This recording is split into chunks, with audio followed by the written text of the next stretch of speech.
So right now, what I'm going to do is welcome you again and say that I'm very pleased to be here.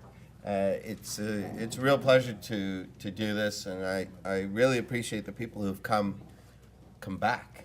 It's very helpful, and it's also a great incentive to bring new material all the time.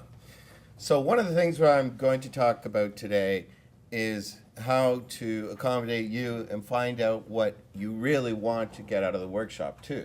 So when I ask the question, I really would appreciate it if you came forward and told me how I can help you too. That's very valuable to me. So I think when I put this together, one of the key objectives was to help people understand what it takes to win an IFI proposal. So just quickly, how many people have won one? All right, congratulations. See, so within the room we have resources for you people to talk to these other people who've won. So they represent a winning team. Now, also what I'm going to do is, practically speaking, take you through how to put this proposal together. So we're going to pull out the actual forms and we're going to go through them. We're going to speak about standard practices and other things that you have to understand. And you heard about that yesterday. And more importantly, how you will be evaluated. So a lot of people prepare proposals and then they go, oh, I like the way this looks. I like my charts. It's really pretty. But that's not really important, okay? What's important is the amount of points you're going to get for the sections. And that's what we're going to talk about, is the value. Now, each one has, you'll find out, different value. So we talk a lot about best practices, and you heard some of the speakers speak about this. So really, you have to focus on your strength and where you fit. So once I get going, I'm going to stop the workshop, and I'm just going to quickly go around the room and ask people to introduce the sector they're involved in. And because we heard about the 14 practices yesterday at the World Bank, so where do you fit in those practices? And generally speaking, all of the banks have similar kind of sectoral compartmentalization. So back in the day, we used to organize things around geographic targets. I was at one time the manager for Asia, Europe, and the Middle East. And so everything that fell in that geographic region was lobbed at me. It didn't matter what the sector was. So I had to be a specialist in everything and nothing at the same time. So you have to identify where your priority countries are. So how do you get involved in these places? Well, if you haven't worked in a country, then you need to work with someone who has worked in that country. You can't go from a dead stop to competing on the world stage against other people who do have experience in that location. It's just structurally very difficult, and maybe it's like winning the lotto, if you could equate it with that. You might win the lotto. It could happen. How many people have won the lotto in this room? I wonder whether they would be in this room if they won the lotto. So I wouldn't. So you have to read all of the IFI strategies. And it should say for the country, not your country. So how many people here have worked on a CETA/D/global affairs project? Okay, so about half the people have experience in projects which are financed in this country. Like, this is traditionally how firms grow into the global IFI market. They work on things in their own country, financed by their own country. They build up a sector expertise in the target areas, and then they jump into the IFI projects by building strategic links with other firms.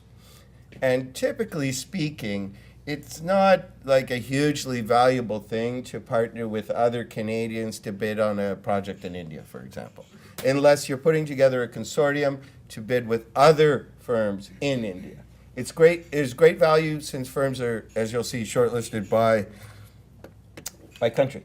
So just to give an example of this, I'm going to pass around one of the models. and it shows the people who are shortlisted by the country. So there's great value in being Canadian.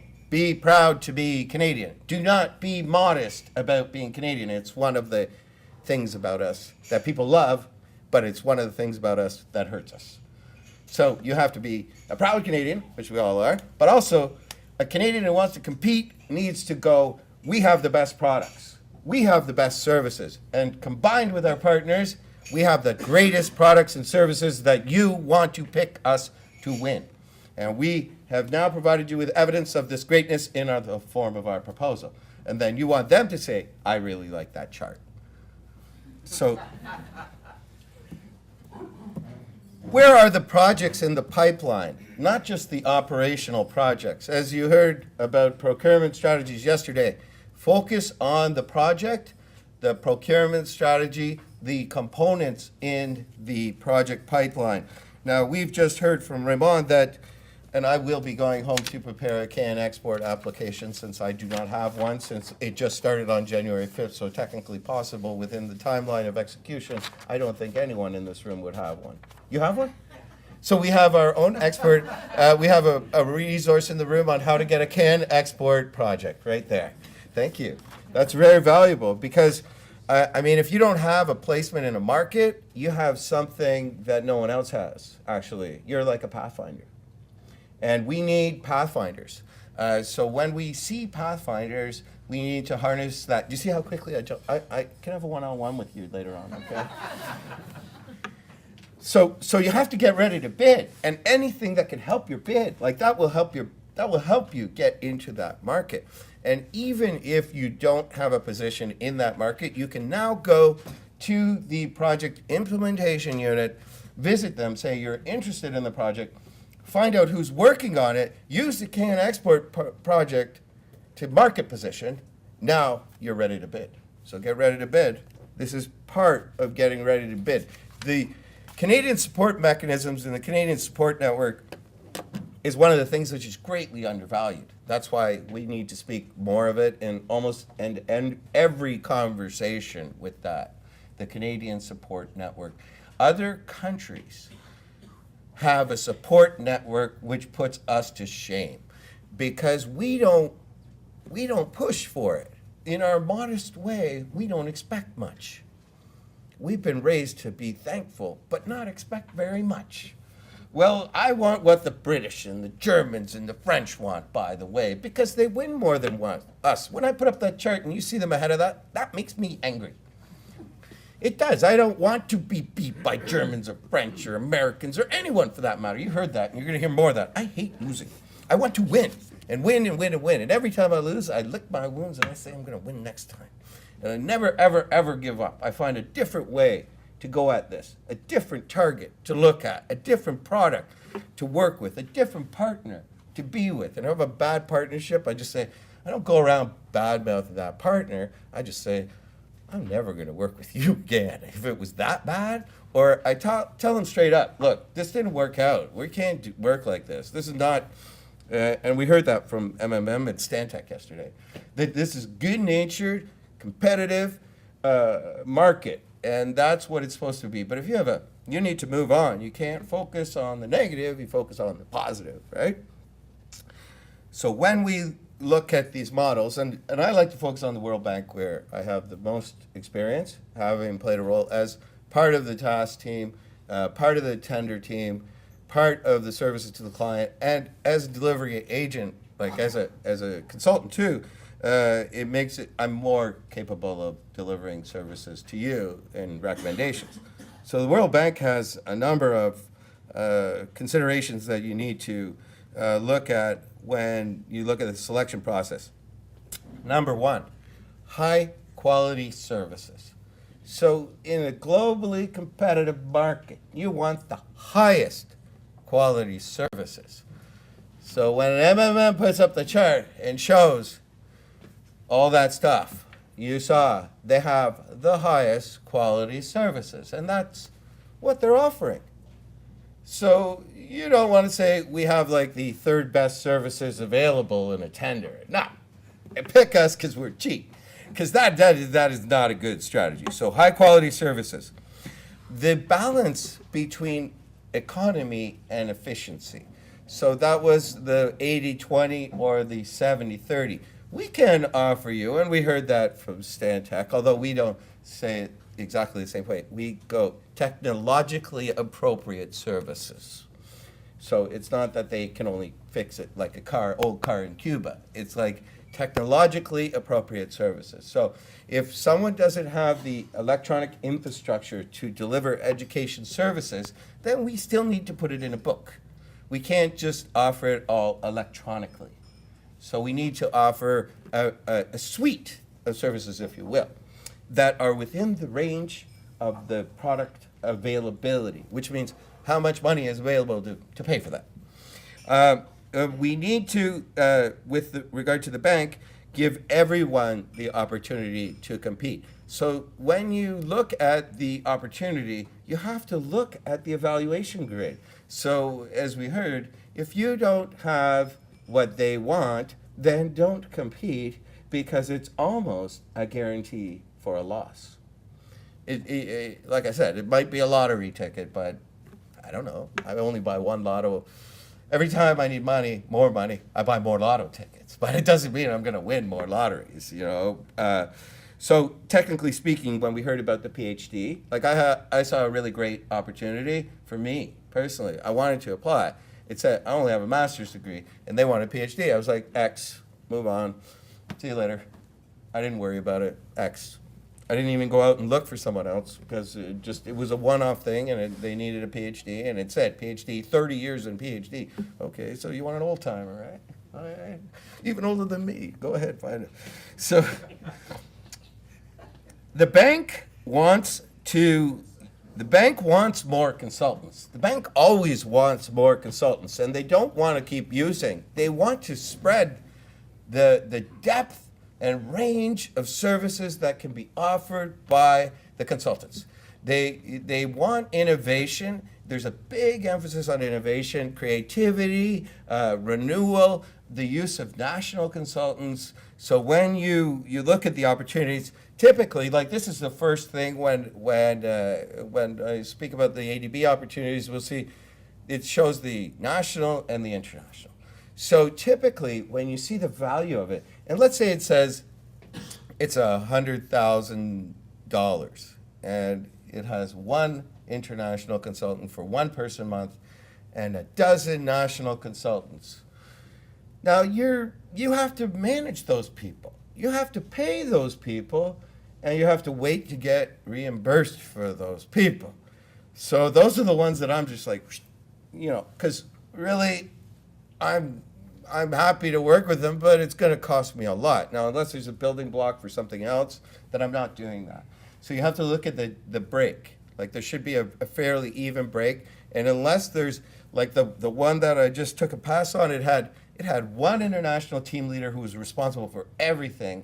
They had 10 months, and then there was like 28 national consultants, and it looked like a really great tender, but it was like, wow, that's a lot of work for one person. Like, holy, you had to do everything. You had to read every report, every single thing. And you had to verify every single thing, and you had to be in that country, and you had to submit everything, and you had to take care of it. Like, it's a lot of work. Unless you have a lot of time on your hands, it's very difficult for one person to do that. One single person. So usually there's a box at the top, and I'll be presenting that, and it'll say overall responsibility. That's a really important box you want to look for. Who has overall responsibility? So if it has a national team leader with overall responsibility for all those national people, but if it has a single person up there and the international responsible for everything, it's a lot of responsibility. And of course, as we heard yesterday, transparency is a key. So, two portals here we're looking at. One for consultants, which is services, generally speaking, and you have to look at these guidelines. So all of the banks have these guidelines for selection and employment of consultants, and they have guidelines for procurement of goods, works, and non-consulting services. How many people in the room consider themselves consulting services? All right. How many people in the room are delivering goods? And this is very typical. This is that we see a equilibrium between the delivery of the goods and the works. But how many people's firms actually produce goods and services? Oh, okay. So everybody producing goods and services is doing this in this room, which is also unusual because a lot of people just, in some bigger firms, they just deliver the services and don't deliver the goods because Canadians have to get their stuff further. So we've always been trying in these workshops to encourage more participation in goods and works. But you'll see in the charts, we do very well in services because we have high quality products.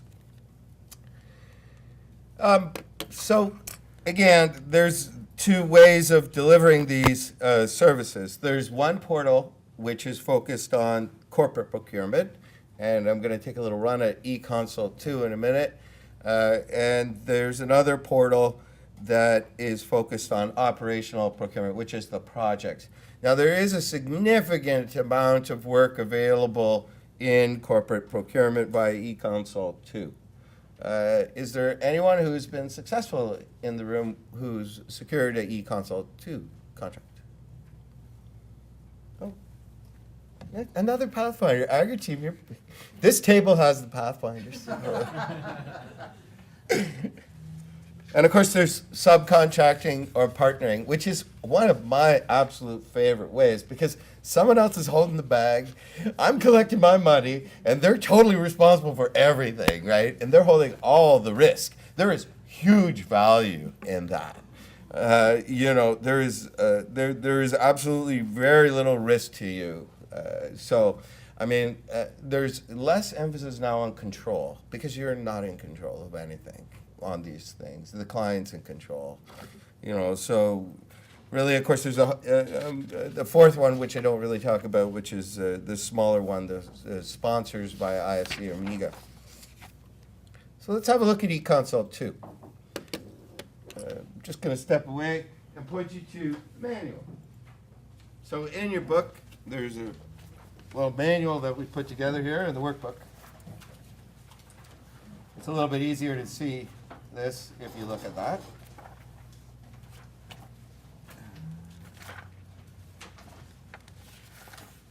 So if you look at EconSoul 2, you'll see that it's an electronic format, and I believe it starts on page 10. So if you register for EconSoul 2, and this part of the workbook that I put in there explains to you with the link exactly how to do it. So I would strongly encourage you to register for EconSoul 2. You get opportunities sent to you by email. It has a really good help menu to navigate this. You don't get overwhelmed in paper because it's principally electronic. And you get identification of who wins. So selection notifications are an important way to identify potential partners for you. So if you're looking for someone who has won before in a sector that you're interested in and has successfully navigated EconSoul 2, then you register, you log in there, and you find out who won. And just you basically follow the breadcrumbs that way. So these are also posted on DG Markets, UNDB, and a few other places like DevX. We used to spend a lot of time on the value of DG Market or the UNDB or DevX, but all of these services are generally offering kind of overlap of the same information. So I always encourage people like the social media experts, you focus on one approach and learn it really well and harness the tools that are available that way. So in the workbook there, I clicked on, and here are some opportunities. Like these are a bit older here. But if you look, this is the way that it appears on page 13. Sorry. Anyone who feels the urge to help me, please. I only have so much room on this podium. So you can see the way that it's sorted to go through there. So, and I'm sure when people look at it, they go, oh, hey, that's really interesting. Almost all of the time that I look on there, I see something. I see some opportunity, you know? So really, I think it's quite useful to go in there and look at it, just for the purposes of making you comfortable with the system, identifying what's going on, and quite often, if the bank is investing in these areas via corporate procurement, then it tells you something about what's happening in that country. The bank itself is taking the initiative. This is a corporate procurement portal. So I won't spend too much time on that because it is something that you have to go through yourself. You know, you have to kind of figure it out by navigating it, by learning it, by using it for your own. Sorry. By using it, and first of all, by registering. If you do not register, you can't. So Michael's going to help me out. Well, I just want to make a quick point about the registration. So, if you register as an individual consultant, you can't compete for firm opportunities. But if you register as a firm, you can compete for individual consultant opportunities. That's the first point. The second is the World Bank Corporate Procurement are launching a new e-tender platform which is going live in July.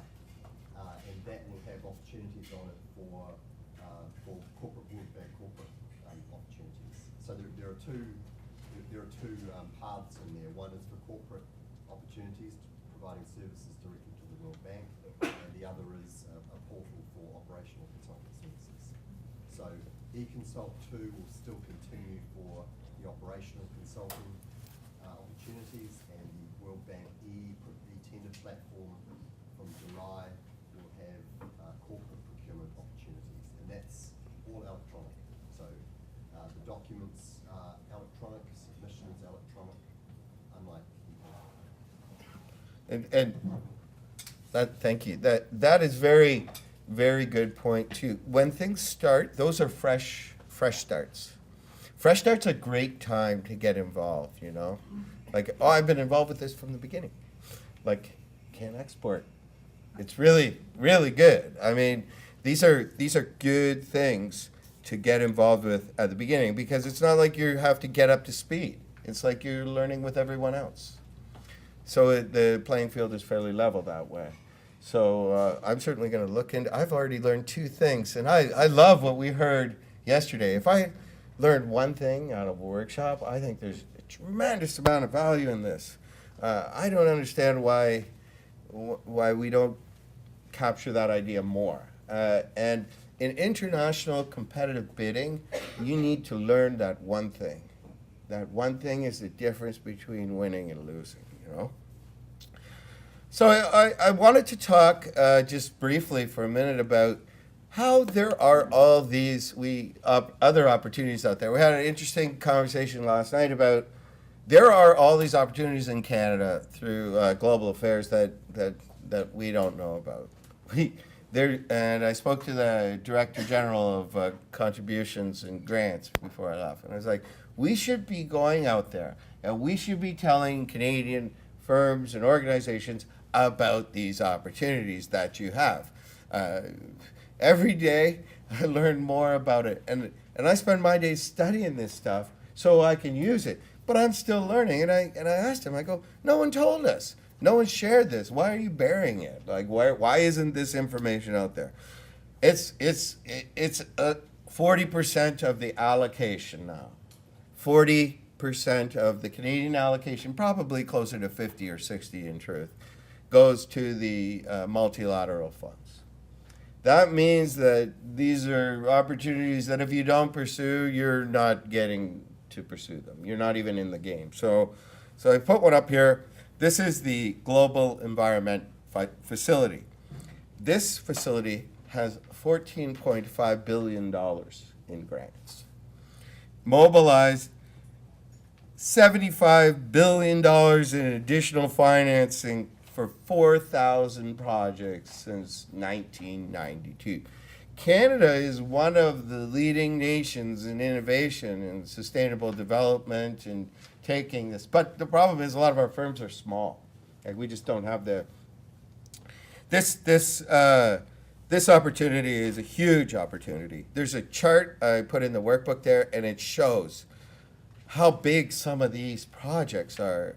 What page is that? 16. On page 16, you'll see.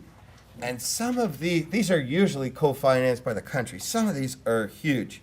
The bank manages this facility and acts as the trustee for it. So when you see the range of partners on this, which includes every single development bank, by the way, every local development bank, country development bank, regional development bank, UN organization. It is just a massive, massive facility.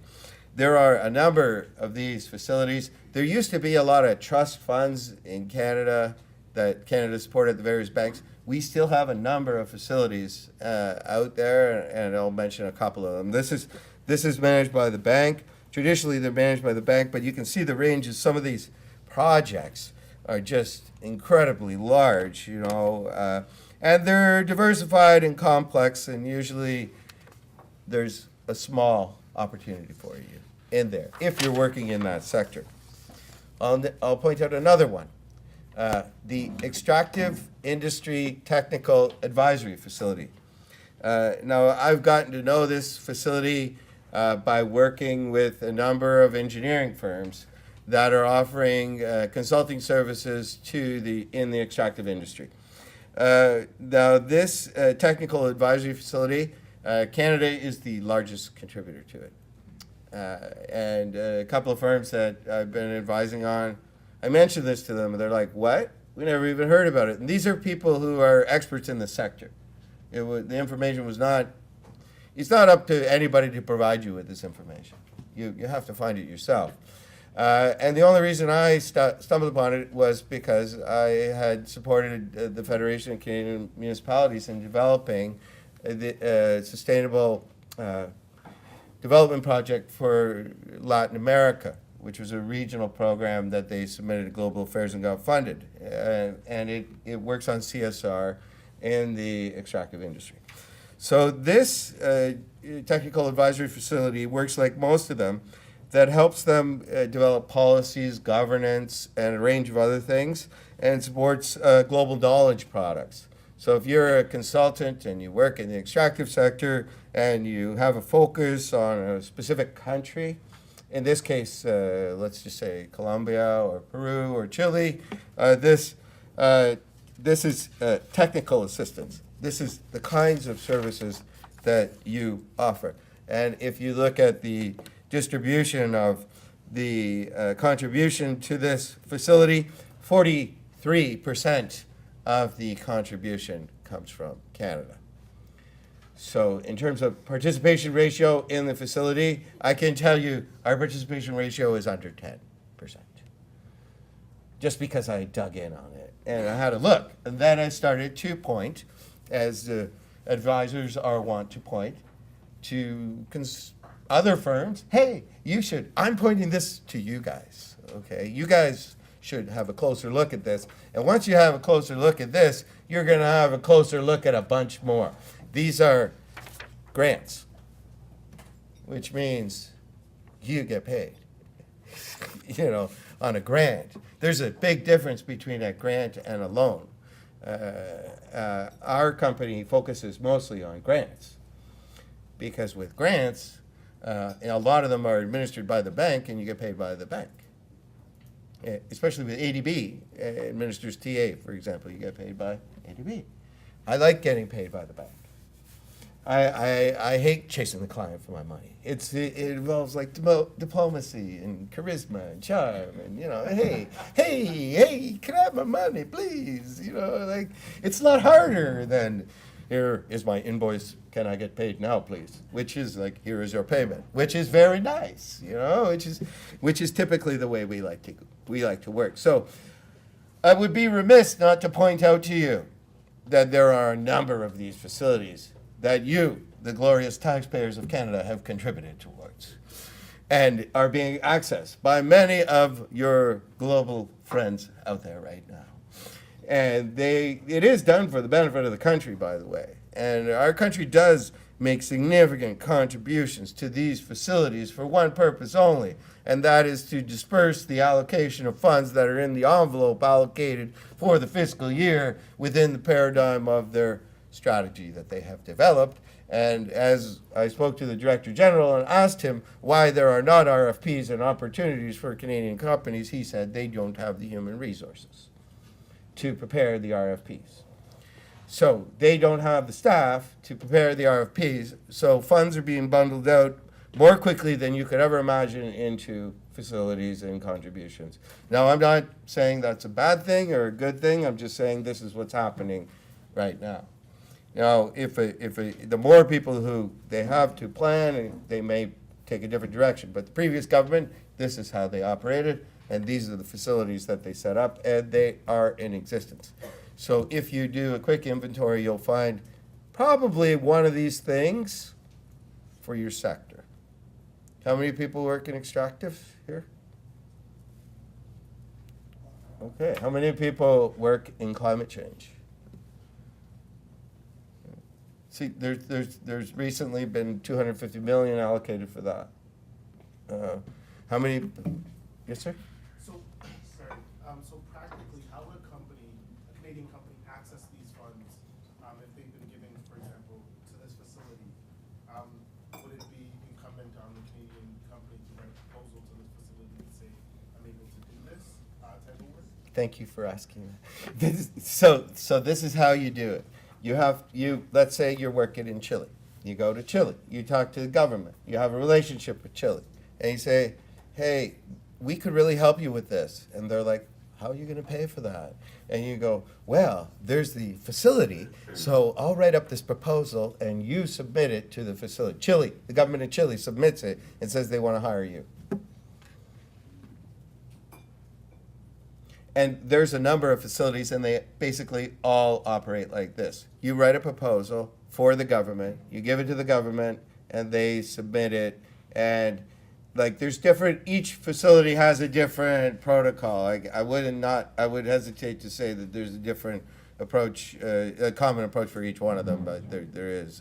You have to learn about the facility. Like I read the annual report for this facility. I put it on didn't I put it on?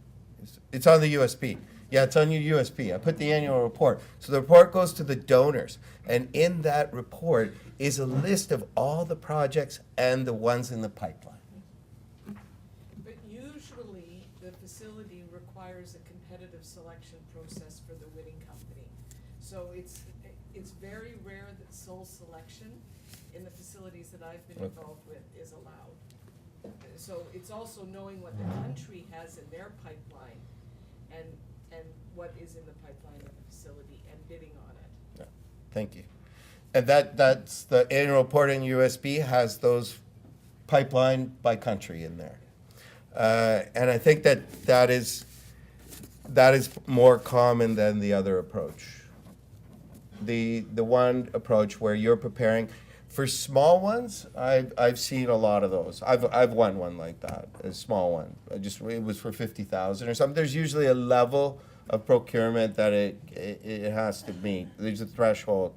I think some it's 25, some it's 50, some it's 100. I think each one has their own paradigm. You have to really examine it. I wouldn't paint them all, but the one that we put on the USB, I'd encourage you to study because I know that there is an interest in this part of the country in that sector and in this area. And I certainly do. Once I learned about this facility and the engineering firms that I spoke to about this, they were very interested in it because it does offer a really good opportunity to get involved too. And if you don't have involvement, this is one way to get involved, is to go in through this, which is a lot easier than competing on like a project loan bid or something like that. So, where do you fit? I was talking to Michael this morning about this. Where do we fit as consultants, as service providers, as deliverers of goods and services? Well, there's a point along the continuum where we all have opportunities. Some people in universities, they're very good at studies and research, and that's one opportunity. Near the top, as we go down the cycle, ID and preparation and appraisal, there's all sorts of opportunities, but usually just for single individuals. And then when we move down to implementation, supervision, and the implementation and completion, I'm also a performance specialist, so I do a lot of reporting, results-based management stuff, final reports, midterm evaluations. Those are opportunities that happen in terms of the end of the continuum as well. So the bulk of the opportunities occur during implementation, which naturally, so to speak, is where the money is. So along the continuum of the cycle, you see, and there's this description of it right here, shows in greater detail what happens. So around number 6, implementation and supervision, the borrower implements the project, and the bank oversees it. And as we heard yesterday, the part about implementation is where the opportunities get issued, the tenders get issued. So there's a useful way to. Yeah, quick question on this cycle. The World Bank indicates that they're doing a proposal, a PPP, a project proposal plan. Okay. A procurement proposal. Procurement. Yeah.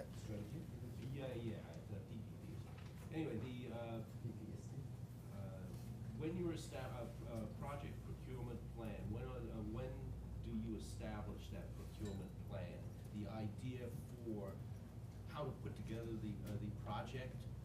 When do you do that? In the pipeline phase, past the pipeline phase? Yeah, so in phase 3 up there, during project preparation, there is the sector specialists and the procurement people take the business case that was prepared. We call it a project concept note, and that's.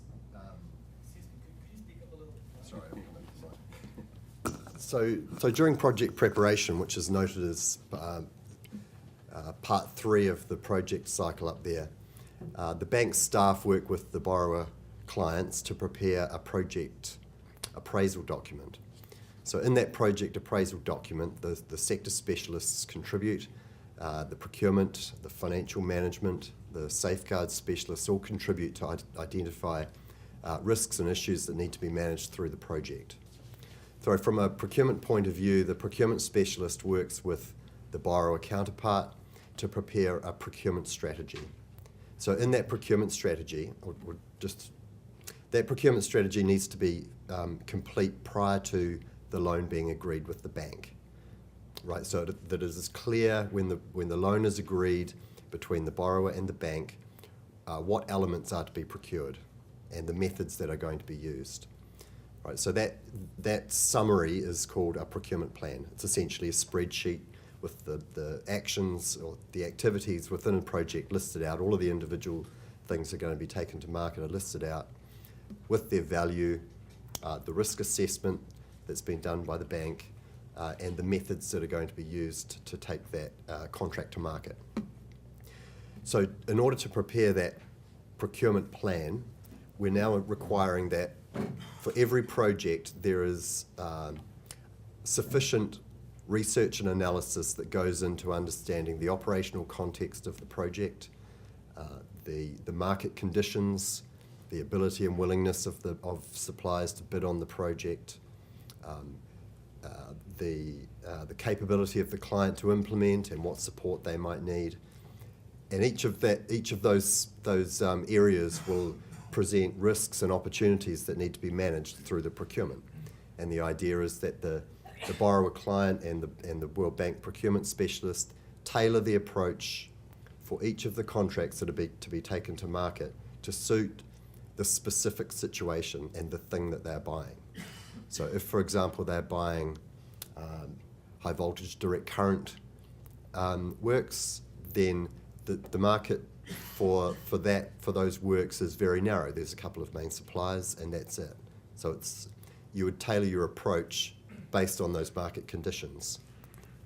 Okay, so and all of that is summarised in the procurement plan, which essentially becomes part of the loan agreement. It's part of the legal documents. Is that done by the country specialist, or in conjunction with the borrower client, or is it done more centrally, or does it depend? It's done on the ground in the country office. The procurement strategy is a document that's owned by the borrowers. It's their procurement. It's upon them to undertake the market research and analysis and to justify the positions and the approaches that they're going to take. However, that needs to then be approved by the bank, right? And then a summary of the approaches and the risks and opportunities that have been identified is summarised and put into the project appraisal document, which is then presented to the board to be approved for so the project can proceed. Were there any other questions on that? So we expect, particularly initially, since this is a new requirement, although it is currently a requirement as well, but there's more emphasis on this upfront planning now to try and avoid some of the issues that we're typically seeing on these projects. The capability on the ground and the experience in preparing these strategies will need to be developed over time, and there will be an expectation that our staff provide support to clients to prepare these strategies and do the analysis. And the bank has a mountain of data and historical information on projects that they can bring to bear on that research and analysis. Things that are typically going wrong around exchange rate fluctuations, or what's preventing suppliers bidding on projects, or the track record of certain agencies making payments on time. You know, there's a huge amount of information within the bank that can be used to mitigate the risks in projects going forward. And so we expect our staff will help bring that to the table. Sorry. Okay.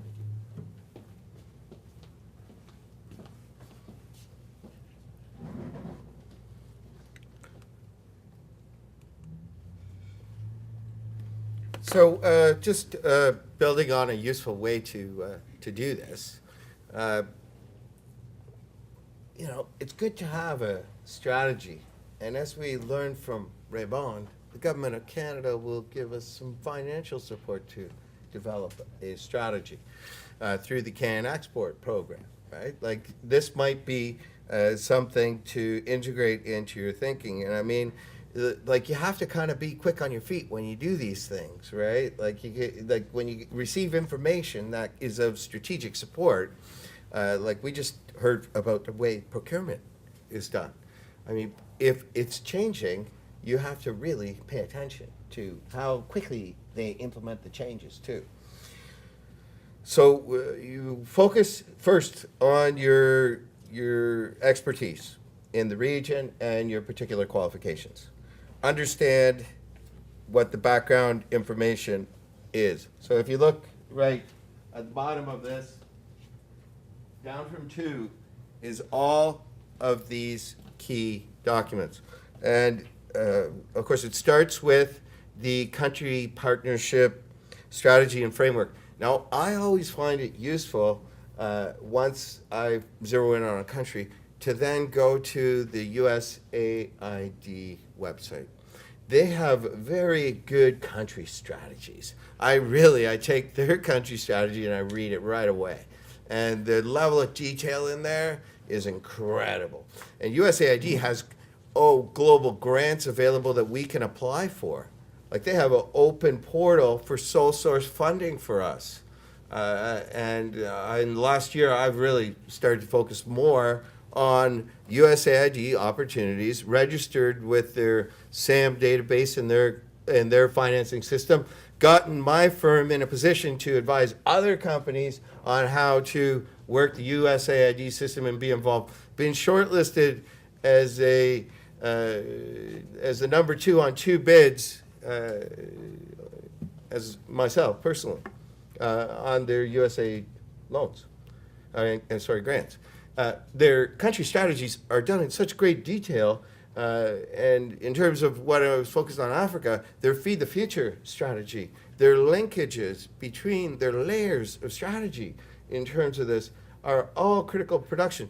Their Power Africa strategy has $2 billion allocated for it. And if you're involved in coastal resilience, water, climate change, agriculture production, food, these strategies provide a wealth of information. Then I am now in position to compare it to the Canadian strategy and the World Bank strategy, as well as the other strategies. So now I have a pretty good understanding about what's going on in the country and the breakdown of it. Now, once I know, of course, what's going on in the country and the sector, I can then zero in on a particular project. So the project information document, or the project appraisal document, more importantly, has at the beginning of it a list of the personnel who are involved in the project. Those people are the people with the information who put together the loan or the grant. They're the key people.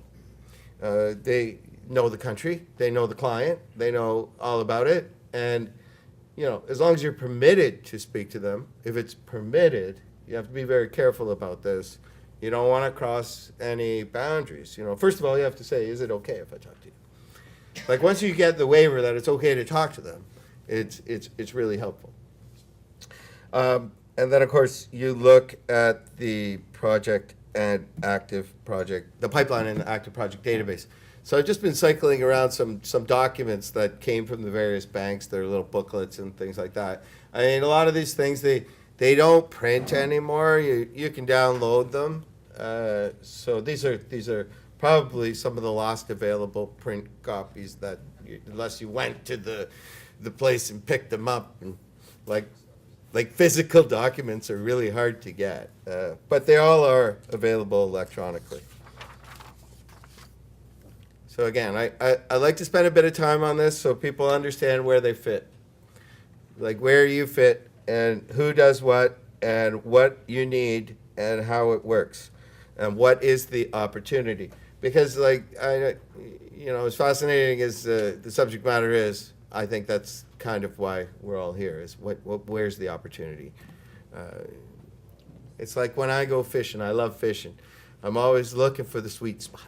Where's the sweet spot? Well, usually, it's on where there's a dip, where there's a drop, where there's a range, where there's a current. And it's not where there's a bunch of other guys with their fishing pole, all right? That is not the place that I typically pull my boat up beside, because they'll throw stuff at me or scowl at me or get really mad or whatever, especially if I pull up and I catch a giant fish when they've been sitting there for 2 hours.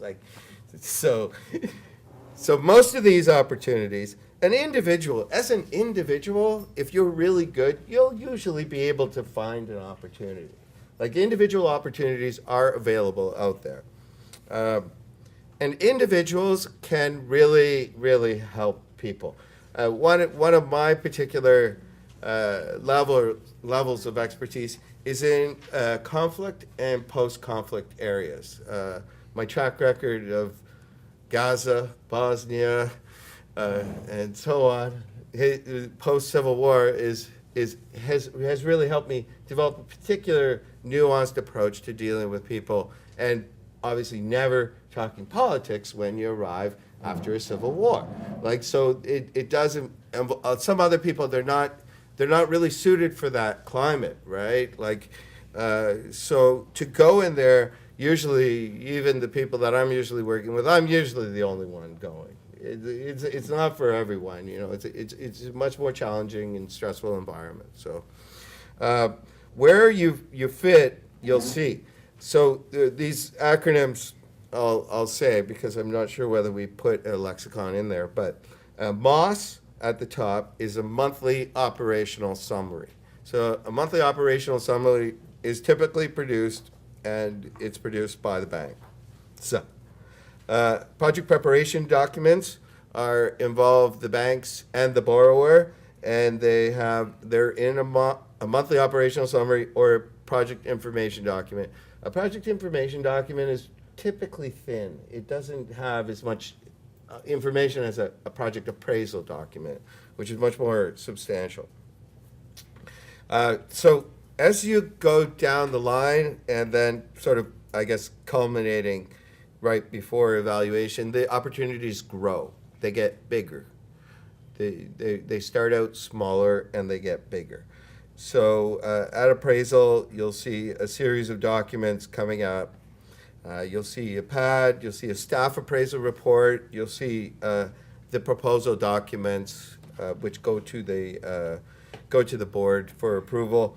And once it's approved by the banks, you'll see a GPN, which is a general procurement notice, which just says this loan is now available and there's going to be opportunities. And usually that's when we as service providers start tracking on approval. But you know, if you're really, really, really focused on a particular sector and a particular country, you're looking at it, you know, well, it's up for board approval. You know, it's hard to look at things before they've been approved because things do get rejected from time to time. You know, it's not like necessarily, the board doesn't just really rubber stamp stuff. And then, of course, the greatest opportunities come when these SPN, a specific procurement notice, a request for a proposal, or a MCAN. So I think I'll just skip on by the next slide, which is the roles and responsibilities of everybody. But I will just say, I don't think we spend enough time talking about, you know, going to the location of the bank, visiting your office of liaison of IFI and the executive director office. So the executive director knows quite a bit about what's going on at those banks. And if you're properly organized, and I know that Shane and his team could probably talk about these missions that they run to the OLIFIs, are they very useful for your team and the people who go with them? They are, once you're prepared and you have, you know exactly what you're going to be asking. I think preparation is going to be key when you have those meetings as well. So, and I know you're planning one and you just did one, right? Yeah. So those people, are there people in the room who went on that? Oh, well, you guys don't count. So when the next time you get an email from Shane or someone on his team talking about that, or Christian, then you should have a look at the agenda and what they're trying to do, because usually they're a reference point. And I know I come across them from time to time, and the guys I'm working with at Memorial, they mentioned to me, we were just on a mission to the ADB, they said, and they went with a team, and it was. And the director at Marine Institute, he said, yeah, it was very useful. We had some that said X and this meeting, and these are the things they want to follow up on. And when you go, they remember you went. They remember you were there. And if you write a note and follow up and say, thank you. And once I started working with Memorial, I wrote notes to them, as you could probably tell that's the kind of person I am. I go, hey, remember when you met Bill on March 19 or 2000, and hey, we're following up on this, and we want to know more, and they help you. So these are part of that support mechanism Raymond was speaking of. And you do need a local partner. You do need a local partner over and over again. We'll continue to all emphasize that point. You can fly in from wherever you're from, land there with the world on your shoulders and try to do everything yourself. But with a local partner, as we heard from Gita yesterday, you've got help. You've got somebody who can help you drive. Hey, where's that road? Right? Like, hey, where's that? Where Where should I not go? Who is a notoriously corrupt person that might get me blacklisted and my firm forever? You know, like there are those things. How important is language? Like, we just went on a mission to Mozambique, and not one of us spoke Portuguese. I mean, I'm kind of okay. We know more Spanish than Portuguese, but our partner, which was the government, I wrote them before we went. We go, we expect you to go with us and provide someone to help us to translate for this, to communicate to the community, to talk. And they did, and they were invaluable. And then when we went up north, where there's only one road and sometimes it ends, then we had 3 people there helping us.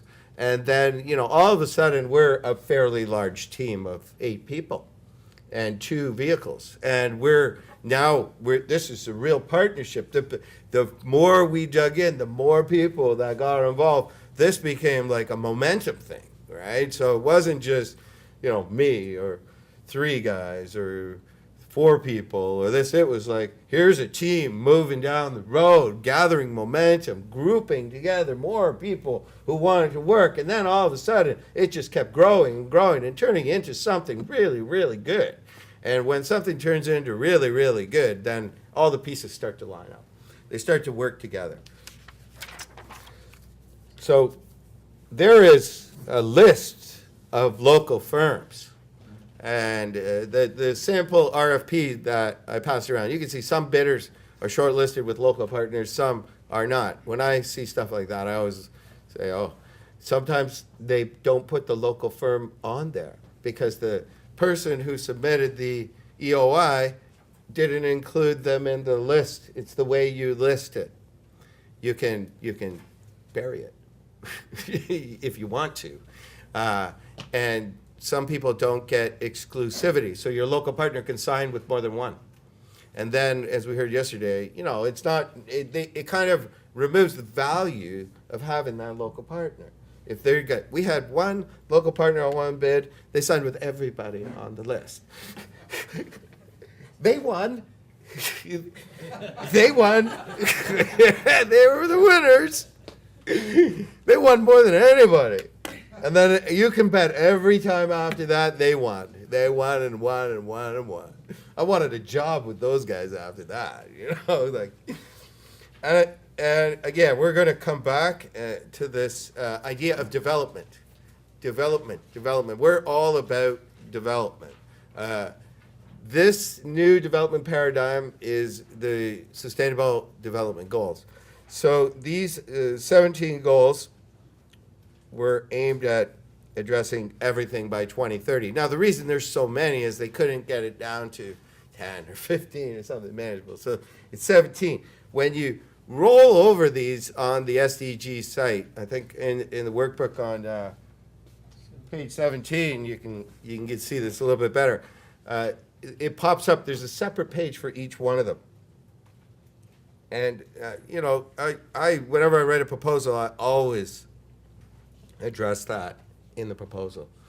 I address some part of it, some portion of it. I mean, I think that when we look at the importance of clean water and sanitation, it's you know, if you don't have water, I learned this in northern Mozambique. If you don't have water, you're not going to live very long. You know, if you don't have sanitation, you're going to be sick. I mean, these are things that we can help address. You know, these are really, really important things. If you don't have decent work and economic growth, you're going to have war and conflict and trials and tribulation. You know, you don't have a safe climate, you're not going to survive. You know, we live in a world where all of these great challenges need to be addressed, and there is a niche there for all of us to contribute to addressing it. So this is the overreaching paradigm of all of the lending and grants and actions now are those SDGs. So if you go to the SDG site and you roll over it, you click on one of these things, you'll get a whole other portal pops up. So I really encourage you, if you haven't gone there, go there. I'm just going to do a little bit more, then we're going to take a break, okay? What is the methodology for selection? And we heard a lot about this. So you have QCBS, which is typically used. Actually, why don't we take our break now?